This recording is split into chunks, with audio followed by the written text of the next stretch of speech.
The best way to implement change is through action and not needing for yourself to know all of the things before you show up. So knowing the names of the postures can be such a barrier for people because they feel like they enter into a room and then postures are being called and they don't know what they're doing. Yes, the first few practices are going to be uncomfortable. There is no beating around the bush there. It is a learning curve. It's just like going to school, learning about mathematics, learning about economics, learning about all of the things that you go to school for and you pay to go. You are not showing up day one knowing everything, because then why the hell would you show up?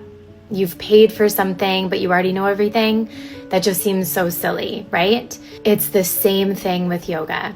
You show up to learn. You show up to practice. You show up to gain better connection of yourself, better knowledge of yourself. It is not an egotistical place to be where you show up and you have to be perfect at everything. It is not about that. So give yourself so much space, please, to be able to show up for the things that you really want to without having to feel like you need to be somebody different in order to do that. You will show up so much more wholly as your whole self in the rest of your life if you just show up for yourself right now. In all of the pieces that you might be in all of the things that you carry, just show up. As best as you possibly can, pick up the pieces, rebuild the connection to yourself, and don't let these silly barriers and mental blockages stop you from showing up and trying something and doing something for yourself. You're gonna get so much further that day one that you step in through the door. You're gonna get so much further than you ever thought was possible just because you stepped in through those doors.